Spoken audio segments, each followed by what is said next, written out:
प्यारे बच्चों, masters board की हिंदी की कक्षा में आपका हार्दिक स्वागत है।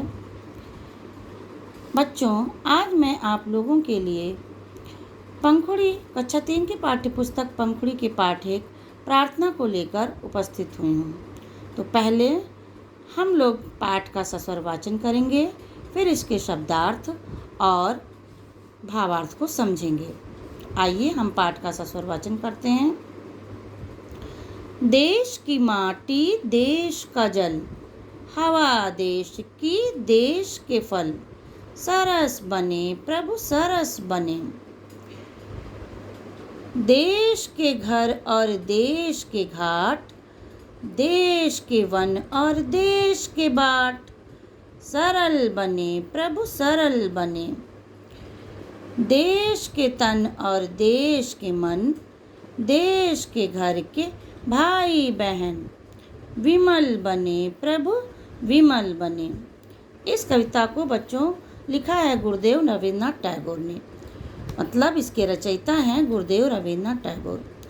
टैगोर जी बच्चों पश्चिम बंगाल के रहने वाले कवि थे, कोलकाता के रहने वाले थे और इनकी कविताओं में राष्ट्र प्रेम की भावना मुखर हुई है। इस कविता में भी राष्ट्र प्रेम की भावना मुखर हुई है और इस कविता में हम देश के प्राकृतिक सौंदर्य से भी परिचित होंगे। तो आइए पहले हम पाठ के कठिन शब्दों के अर्थ समझ लेते हैं, फिर इसके भावार्थ को समझेंगे। माटी, माटी का अर्थ होता है मिट्टी। जल, जल का अर्थ होता है पानी। हवा यानी कि वायु, समीर। फल, फल तो आप सब जानते हैं, वनस्पतियाँ, फल फूल वनस्पतियाँ। सरस का अर्थ होता है रस से युक्त, रस से भरा हुआ या मधुर। देश के घर, घर मतलब गृह। घाट, नदियों के किनारे। वन, जंगल। बाट का अर्थ होता है रास्ता। सरल, सरल का अर्थ यहाँ पर है आसान। तन, तन में शरीर। मन, मन तो मन ही है। भाई बहन, विमल का अर्थ होता है स्वच्छ, साफ। कवि यहाँ पर ईश्वर से प्रार्थना करते हैं कि हे ईश्वर, हमारे देश की मिट्टी, देश का जल, पानी, वायु और देश की फल तथा वनस्पतियाँ सब रस से युक्त हों। यहाँ पर सरस का मतलब मिट्टी के संदर्भ में सरस का अर्थ है कि हमारे देश की मिट्टी सरस हो, अर्थात हमारे देश की मिट्टी उपजाऊ हो। देश का जल सरस हो यानी कि देश का जल मधुर हो, मीठा हो।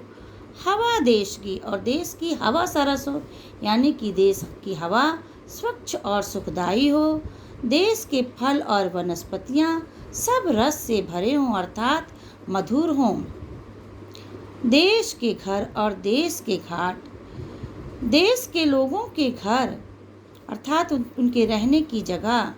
नदियों के किनारे, वन संपत्तियाँ और देश के रास्ते, सारे मार्ग सरल बने, सरल सुगम हो जाए अर्थात वहाँ तक लोगों का पहुँचना आसान हो जाए। यही हमारी आपसे प्रार्थना है। देश के तन और देश के मन, देश के घर के भाई बहन।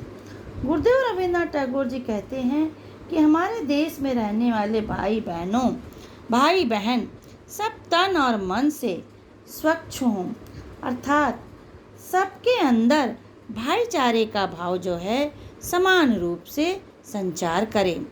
सब तन और मन से स्वच्छ हों, किसी में किसी प्रकार का कोई विकार ना हो और सब में भाईचारे का भाव समान रूप से संचार हो। यही हमारी आपसे प्रार्थना है।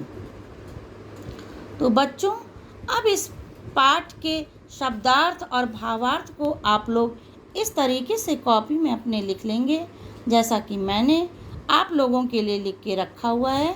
इसे आप लोग अच्छे से देख लीजिए और अपनी कॉपी में लिख लीजिएगा। भावार्थ तो मैंने अच्छे तरीके से आप लोग को समझा दिया है। भावार्थ लिखने से पहले हम संदर्भ लिखते हैं। संदर्भ में लिखा जाता है कि ये कविता किस पुस्तक से और किस पाठ से ली गई है तथा इसके रचयिता कौन है। तो संदर्भ में लिखेंगे प्रस्तुत कविता हमारी पाठ्य पुस्तक कलरव, यानी कि पहले तो कलरव नाम था, लेकिन अब आपकी पुस्तक का नाम हो गया पंखुड़ी, इसलिए इसमें आप सुधार कर लीजिए थोड़ा सा। हमारी पाठ्य पुस्तक पंखुड़ी के प्रार्थना नामक पाठ से ली गई है। इसके रचयिता गुरुदेव रविन्द्रनाथ टैगोर जी हैं। अब इसके बाद प्रसंग हम लिखते हैं। प्रसंग में बताया जाता है कि इन पंक्तियों में कवि कहना क्या चाहता है, कवि का कौन सा भाव इसमें व्यक्त हुआ है। तो प्रस्तुत कविता में कवि ने देश के प्रति तथा देश के लोगों में आपसी प्रेम, एकता एवं मन से विमल होने की प्रार्थना की है। फिर इसके बाद आप हर पद्यांश का अलग अलग रूप से इस तरीके से भावार्थ लिख लेंगे। इसके बाद बच्चों आप लोगों को कुछ समानार्थी शब्द बताए जा रहे हैं। समानार्थी शब्द बच्चों वे होते हैं जिनका समान अर्थ होता है। इन्हें हम पर्यायवाची शब्द भी कहते हैं।